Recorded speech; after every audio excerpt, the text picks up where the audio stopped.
തൊഴിലുറപ്പ് തൊഴിലാളികളുടെ വേതനം വർദ്ധിപ്പിക്കണമെന്നാവശ്യപ്പെട്ട് INTUC കായംകുളം റീജിയണൽ കമ്മിറ്റിയുടെ നേതൃത്വത്തിൽ കായംകുളം മിനി സിവിൽ സ്റ്റേഷന് സമീപം ധർണ നടത്തി. KPCC secretary advocate E Sameer ഉദ്ഘാടനം ചെയ്തു. തൊഴിലുറപ്പ് തൊഴിലാളികളുടെ വേതനം വർദ്ധിപ്പിക്കണമെന്ന് ആവശ്യപ്പെട്ടുകൊണ്ട് INTUC കായംകുളം റീജിയണൽ കമ്മിറ്റിയുടെ ആഭിമുഖ്യത്തിൽ കായംകുളം സിവിൽ സ്റ്റേഷന് സമീപം ധർണ നടത്തി. ധർണ KPCC secretary advocate E Sameer ഉദ്ഘാടനം ചെയ്തു. തൊഴിൽ നിയമങ്ങളും ഭരണഘടനയും അനുശാസിക്കുന്ന മിനിമം കൂലി പോലും തൊഴിലുറപ്പ് തൊഴിലാളികൾക്കും അംഗൻവാടി ജീവനക്കാർക്കും ആശാവർക്കർമാർക്കും ലഭ്യമാക്കാൻ സംസ്ഥാനത്തെ ഭരണാധികാരികൾക്ക് കഴിയുന്നില്ല എന്ന് അദ്ദേഹം പറഞ്ഞു. നികുതി ചുങ്കങ്ങൾ ഏർപ്പെടുത്തി ജനങ്ങളെയും തൊഴിലാളികളടക്കമുള്ള ജനങ്ങളെ കൊള്ളയടിച്ചുകൊണ്ട് മുന്നോട്ട് പോകുന്ന സർക്കാർ, അവർക്ക് ഈ പാവപ്പെട്ട സ്ത്രീ തൊഴിലാളികളുടെ സമരം പോലും കാണുവാൻ അവർക്ക് കണ്ണില്ല, മനസ്സില്ല, ചെവിയില്ല. അവരുടെ മുദ്രാവാക്യങ്ങൾ ഇന്നലകളിൽ കമ്മ്യൂണിസ്റ്റ് പ്രസ്ഥാനങ്ങൾക്ക് വേണ്ടിയായിരുന്നുവെങ്കിൽ ഇന്ന് ജീവിക്കാൻ വേണ്ടിയിട്ടുള്ള അവകാശത്തിന് വേണ്ടി, ജീവിക്കാൻ വേണ്ടി ന്യായമായ ഓണറേറിയം അല്ലെങ്കിൽ ശമ്പളം നൽകണമെന്നാവശ്യപ്പെട്ടുകൊണ്ട് പിണറായി വിജയന്റെ നടയിൽ സെക്രട്ടേറിയറ്റ് പടിക്കൽ അവർ സമരം ചെയ്യുകയാണ്. പക്ഷേ അവരുടെ മുദ്രാവാക്യങ്ങൾ കേൾക്കുവാൻ പിണറായി വിജയൻ ഇപ്പോൾ സമയമില്ല, ചെവിയില്ല. മറിച്ച് അവരവിടെ നിന്ന് മാറ്റിപ്പായിക്കാൻ ശ്രമിക്കുകയാണ്. ഇത്രയും 60 ദിവസത്തോളമായി അവർ സമരം ചെയ്യുന്നു. ഇങ്ങനെ സമരം ചെയ്യുന്ന ഈ ആശാവർക്കർമാർ, ഇവിടെ കൗൺസിലർ ഷീജ ആശാവർക്കറാണ്, അതുപോലെയുള്ള ആശാവർക്കർമാർ നമ്മുടെ ബന്ധുക്കൾ, എനിക്ക് കോവിഡ് വന്നയാളാണ്, ഇവിടെ ഇരിക്കുന്ന ഒരുപാട് പേർക്ക് കോവിഡ് വന്നിട്ടുണ്ട്. ആ കോവിഡ് മഹാമാരി പടർന്നു പിടിച്ച കാലഘട്ടത്തിൽ നമ്മൾ ആലോചിക്കേണ്ടത്, ഉറ്റവരും ഉടവേരും പോലും ആ രോഗികളുടെ അടുക്കലേക്ക് പോകാൻ മടിച്ചു നിന്നപ്പോൾ അവർക്ക് ഭക്ഷണവും മരുന്നും വസ്ത്രവും കൊടുക്കുവാനും പരിചരിക്കുവാനും തയ്യാറായത് ആശാവർക്കർമാരാണ്. ആശാവർക്കർമാർക്ക് ഇന്ന് 32ഓളം സേവനങ്ങളാണ് അവർ നടത്തേണ്ടത്.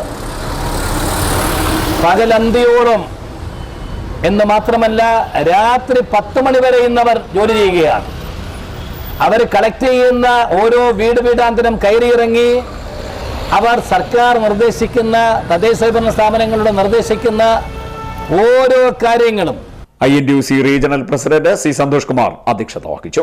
INTUC ജില്ലാ പ്രസിഡന്റ് ജി ബൈജു മുഖ്യപ്രഭാഷണം നടത്തി. കേരളത്തിലെ തൊഴിലുറപ്പ് മേഖല ഇന്ന് നിലവിലില്ലായിരുന്നുവെങ്കിൽ, സോണിയാഗാന്ധിയുടെ സ്വപ്ന പദ്ധതിയായ തൊഴിലുറപ്പ് മേഖല, മഹാത്മാഗാന്ധിജിയുടെ പേരിലുള്ള തൊഴിലുറപ്പ് പദ്ധതി നിലവിൽ വന്നില്ലായിരുന്നുവെങ്കിൽ, വിശേഷിച്ചും ആലപ്പുഴ ജില്ലയിലെ പരമ്പരാഗത മേഖലയായ കയർ ഉൾപ്പെടെ കശുവണ്ടി ഉൾപ്പെടെയുള്ള മേഖലകൾ തകർന്ന് തരിപ്പണമായപ്പോൾ ഈ തൊഴിലുറപ്പ് പദ്ധതി ഇല്ലായിരുന്നുവെങ്കിൽ കേരളത്തിലെ പാവപ്പെട്ട തൊഴിലാളികൾ പട്ടിണി മരണമുണ്ടാകുമായിരുന്നു എന്നുള്ള കാര്യത്തിൽ യാതൊരു സംശയവുമില്ലായിരുന്നു.